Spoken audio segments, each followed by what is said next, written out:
You ever get that feeling? Like you're just drowning in alerts, just mountains of data, Uh, more than you can handle in a day. oh, yeah, absolutely. It's a problem. If you're anywhere near a SOC, a Security Operations Center, I mean, that's probably your life, right? Pretty much. The amount of security events that SOCs have to deal with every single day is, well, it's a lot. It's almost too much. It's overwhelming. I mean, the analysts are just bombarded, Yeah, and that leads to alert fatigue. exactly. Alert fatigue. And it's not just being tired. It has consequences. Big consequences. Yeah. You could miss something important, Yeah. like a real threat buried under all that noise. Right. We've been looking at a bunch of sources for this deep dive. A white paper about energy-based models in SOCs, Mm. some presentations from the big names, RSA, Black Hat. We've also got ENISA's best Good practices. stuff. And they're all saying the same thing. Security operations are really struggling. They're under a ton of pressure. Yeah, and that white paper, it really gets into the core issues here. It does. Like Alex pointed out, alert fatigue, that's a huge one. Then there's the whole scaling issue. Like, how do you keep up? The digital world is just growing and growing, and the attacks are getting more and more sophisticated. And you can't forget about the false positives. Oh, the false positives. So much time wasted on those. Like, it's a constant battle. It is. And Jordan, in their presentation, they really drove home the business impact of all of this. Yeah. We're not just talking about some tech headaches here. We're talking real money. Real money. Hours wasted on things that aren't even threats. And then, because of all that noise, you might miss the real threats. Exactly. That costs companies money. And then there's the audit risk, too. If you can't monitor and respond to threats effectively, well, that's a big problem. It's a huge problem. There was this one comment that really stuck with me. It was from Riley. They basically said, why are there so many alerts? Why can't machines do this already? And they're right. It's a valid question. I mean, we've invested so much in all this fancy tech, but we're still dealing with these basic problems. I think it's safe to say that the traditional ways we've been handling security operations, well, they're not working so well anymore. Yeah, they're hitting a wall. It's like we're trying to fight a forest fire with a garden hose. That's a good way to put it. There are just too many threats now. They're too complex. Our old tools and methods, they just can't keep up.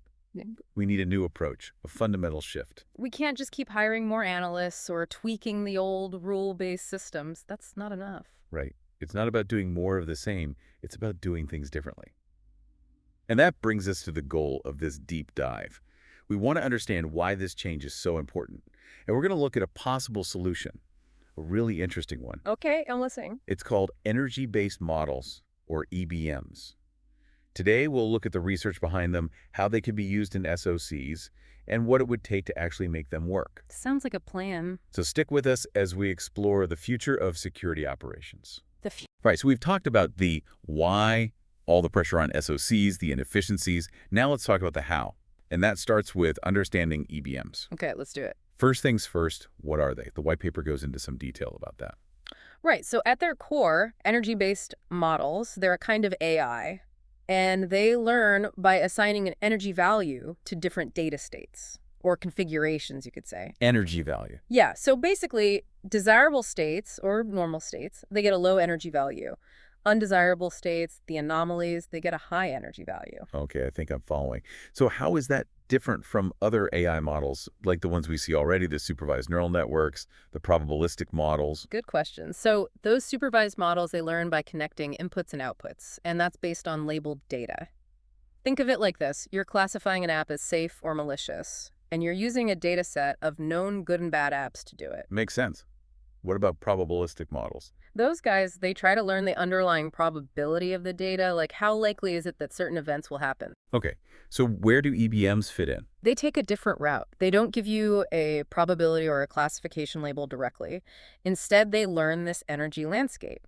And to make a prediction, to figure out if something's an anomaly, they look for data configurations with unusually high energy. Interesting. And that makes them really good for situations where you don't have labels for every possible threat, which is pretty much the reality in cybersecurity these days. So let's say we're talking about network security. Huh. A normal traffic pattern would have a low energy score in the model, right? Right. But then something suspicious comes along, something malicious. And that would cause the energy level to spike. Exactly. And what's really cool is how they handle uncertainty. They don't have to give you a definite yes or no answer. They don't. Nope. So they can represent situations where the model isn't 100% sure if something is good or bad. And that's really important in cybersecurity because things are rarely black and white. Makes sense. Now, the white paper talked about some strengths and limitations of EBMs for security operations. It did. Can you expand on that a bit? Sure. So one of their biggest strengths, and we've touched on this already, is anomaly detection. They can find unusual patterns, things that are out of the ordinary, even if they've never seen them before. They're also really good at handling noisy or incomplete data. Okay, that's helpful. And then there's the uncertainty quantification. They can tell you how sure they are about their assessment, so you know which alerts to really pay attention to. A high-energy alert with high confidence, that's probably something you need to look at right away. Yeah, that makes sense. But a high-energy alert with a lot of uncertainty, maybe not so urgent. Got it. So it's not just about spotting the bad stuff. It's about knowing how sure you are about it. What about the downsides? What are the limitations? Well, the white paper mentions a couple of things. First, they can be computationally expensive. Hmm. Training and running these models, especially with the huge data sets we have in security, it takes a lot of power. You might need specialized hardware like GPUs. Yeah, that's a consideration. And second, you need a lot of good data to train them. The model has to learn what normal behavior looks like. And for that, you need a lot of data. And it has to be good quality and diverse. If the data is bad, the model won't work well. So it's not a magic bullet. No. But the way they learn, the way they analyze data, it seems like a good fit for the problems we've been talking about. The fact that attacks are always changing, and we need to prioritize effectively when we're getting so many alerts. Absolutely. And as we go deeper into this, you'll see that researchers are working on these limitations, making EBMs more practical and viable for the next generation of security operations. So we've got a basic understanding of what EBMs are, how they work. Let's talk about how they could be used in a SOC. The white paper outlines a few areas where they could make a real difference. All right, let's get into it. Let's start with detection and response. I mean, that's where a lot of SOCs are really feeling the pain right now. For sure. The big question is, can EBMs help us detect threats more accurately, spot the real anomalies, and cut down on those false positives and false negatives that are plaguing our current systems? Right. And from what we've seen in the research, there's definitely potential there. There is. The white paper specifically mentions a study from 2022 where they used EBMs to detect anomalies in network traffic. What did they find? So they found that EBMs were better than traditional neural networks at figuring out what traffic was malicious and what was benign. The key was their ability to model what they called anomaly energies. Anomaly energy. Yeah. They basically learned what normal network behavior looks like and then gave a high energy score to anything that deviated from that norm.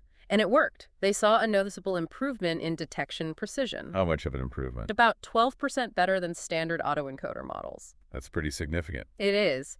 And for security teams who are drowning in alerts, this is even better. The study also reported a big drop in false positives. That's huge. I mean, less time wasted chasing ghosts, right? Yes. Right. And it all comes back to the uncertainty modeling. EBMs don't just say malicious or not malicious.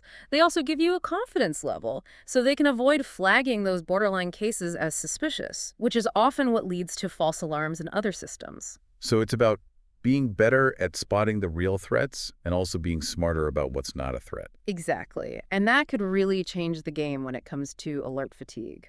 Now, the white paper also talks about using EBMs for incident management. It does. So once a potential security incident has been flagged, how can these models help? Well, here it's more about helping us classify and prioritize incidents, maybe even automate some of those initial decisions during triage. There was a case study presented at RSA in 2023 that looked at this. Interesting. And what did they find? How does the whole energy landscape idea work for incident response? So they used EBMs to categorize and prioritize incidents based on things like the type of alert, the affected systems, and the potential business impact. And what they found was that incidents with higher energy levels in the model, they were actually the more critical ones. So high energy score equals high priority. Pretty much. And the results were impressive. They said their prioritization process got about 30% faster, and the accuracy of their initial triage decisions went up too. And again, it seems like the uncertainty modeling was a big factor. It allowed them to get a more accurate assessment of the risk each incident posed. That's another area where SOCs struggle. trying to figure out which of the many alerts they're getting need immediate attention. If EBMs can bring a more data-driven approach to that, that could be a big win. Definitely. It's about moving away from gut feelings and using AI to get a better understanding of the real risk. Okay, let's move on. The white paper also brings up vulnerability management, another area where security teams are often overwhelmed. Yeah, the sheer number of potential vulnerabilities in a system can be, well, a lot. It can. So how can EBMs help prioritize which ones to fix first? That's where the predictive power of EBMs comes in. They can help us figure out which vulnerabilities are most likely to be exploited.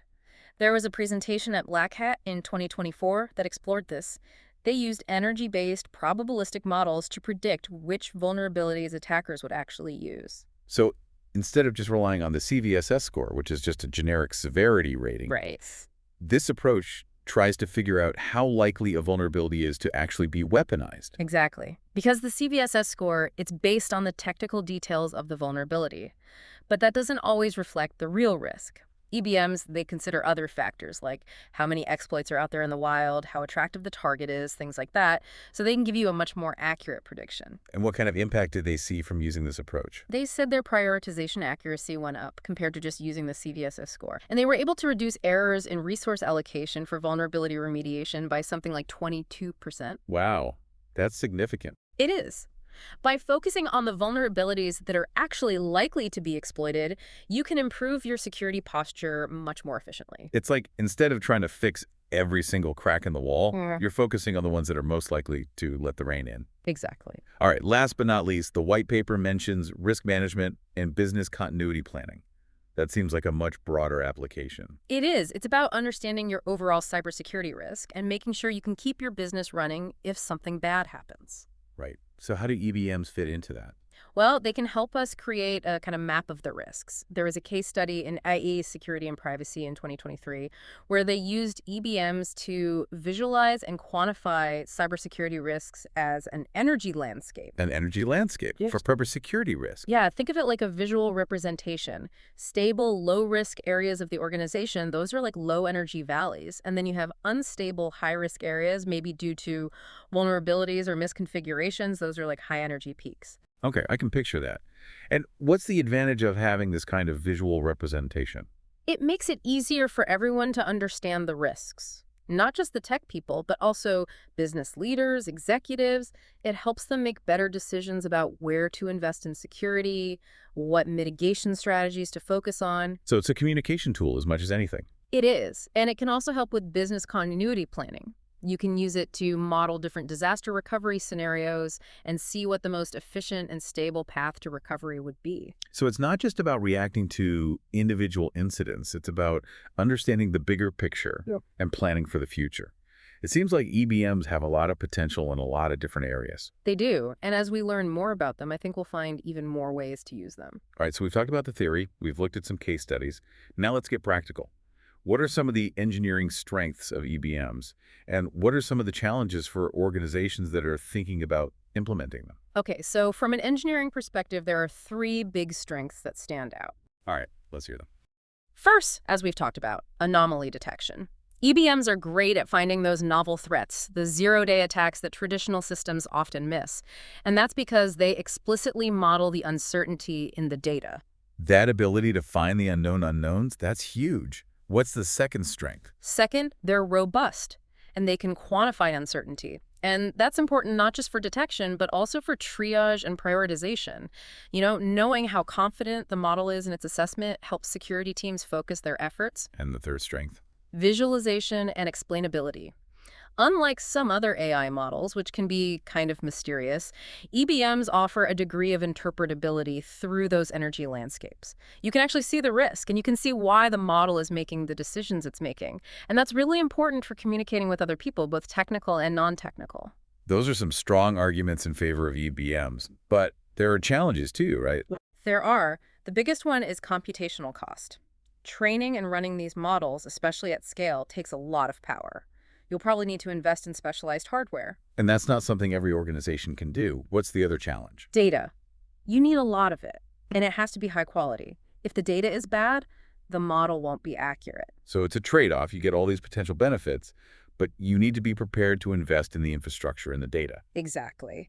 And you need to have a plan for how you're going to integrate these models into your existing SOC environment. It's not just plug and play. Okay, so for our listeners who are thinking about taking the plunge, what are some first steps they can take? Start with the research, read the foundational papers on EBMs, understand the core principles, the math behind it all, then look at some real-world case studies, see how other people are using these models. So get a good theoretical understanding and then see how it's being applied in practice. Right. And remember, EBMs are particularly good at modeling data distributions and identifying anomalies. Pay attention to the training techniques, things like negative sampling, and consider using ensemble methods to improve accuracy. It sounds like we're just at the beginning of exploring what EBMs can do for security operations. The idea of moving beyond rule-based systems and even some of the limitations of traditional machine learning, it's exciting. It is, and as the technology evolves and we overcome the challenges around cost and data, I think we'll see EBMs becoming a much bigger part of security. Okay, so let's recap. We started by talking about the problems facing SOCs today, the alert fatigue, the scaling issues, the false positives. All of these things lead to higher costs and greater risk for organizations. We did. Then we looked at EBMs as a potential solution. We talked about their strengths, like their ability to model uncertainty, detect anomalies, prioritize incidents, and even visualize risk. And we talked about the challenges too, like the computational cost and the need for good data. And finally, we talked about some practical considerations for implementation. Right. Having the right architecture, the right data pipelines, the right infrastructure, and making sure everything integrates with your existing tools. So, for our listeners out there, as you're dealing with more and more threats, we want you to think about this. How could AI, and specifically EBMs, change the way you approach security? How could it help you move beyond the old ways of doing things and stay ahead of the curve? It's a question worth asking. It is. And that's it for this deep dive. Thanks for listening. Thanks, everyone.